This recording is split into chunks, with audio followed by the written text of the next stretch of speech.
There's been some more developments from this attack overnight. We've heard from the Prime Minister, the Premier, the Police Commissioner earlier today, as well as ASIO and the AFP. I want to bring our political editor, Andrew Clennell, in now. What do you know of the attacker? Well, we knew that the attacker had come to the attention of police, and I can reveal this morning, Laura, that the attacker was found to have had a knife at school in 2020 and was suspended from school in relation to that. So previously in trouble for possession of a knife, and that there have been other general duties interactions with police. So it's been made clear to us that there wasn't a terror aspect in terms of this youth's previous interactions with police, but they have come to the attention, I guess, of their school and police in relation to having a knife at school 4 years ago at the age of 12. Wow. And other general duties interactions with police.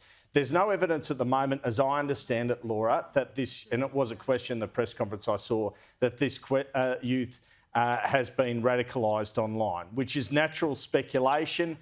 For a long time, authorities, for years, authorities have been concerned about youth in particular in Western Sydney, I have to say, being subject to radicalisation online, and that being a key source of terror attacks in this country. We don't know if there's anything that's occurred in relation to that or not, but in terms of this individual, they've come into police several times with general duties interactions, and just repeating that news again, sources telling Sky that this youth was found to have a knife at school in 2020 and suspended from school. So this is quite the development, because we did have the information from the media conference that, yes, he was known to police, but we weren't aware whether it was in an ideological sense of concerns about that. But we now know from your reporting and your sources that he had a knife at school when he was 12 years old. That's right. So there's absolutely no previous interactions with police on a terror basis, is my understanding.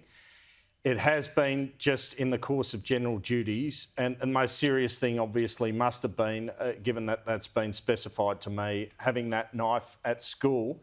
And this obviously became a question during that press conference involving the Prime Minister, ASIO boss and AFP boss. Have a listen. What can you tell us about the 16-year-old? We know that we're told that he's known to authorities. Do you understand he's been radicalised online? I think at this stage we would best not actually share any more. There is a police investigation on foot, and those details are best kept in close hold until we actually work through the facts of the matter. What I did say, however, though, I support New South Wales Police in calling this a terrorist incident, and we believe it is religiously motivated. Can we at least ask when it was that he first came to the attention of authorities then?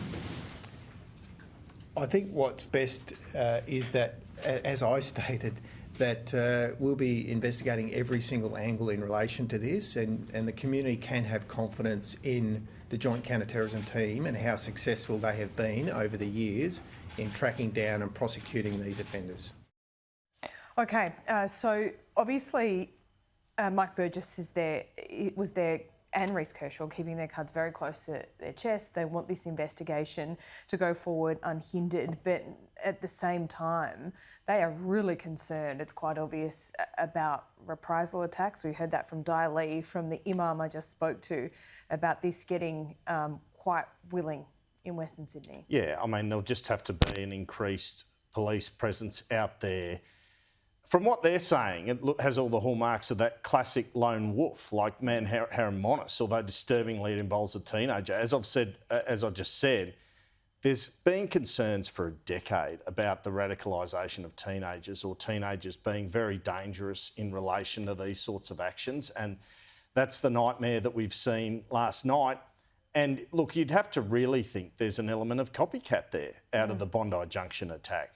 This youth who has previously, as I've revealed, been found to have had a knife at school, obviously also has a fondness for knives or carrying them, and has decided to go upon this course of action. So the greatest concern, other than, as you identify, that area being a bit of a powder keg now for violence, and we saw that last in Sydney with the Clennell riots, that sort of race related thing is further copycats. And I would have thought there'd be more police at shopping centres, more police at places of worship from now on. Yeah, absolutely. Andrew, thank you.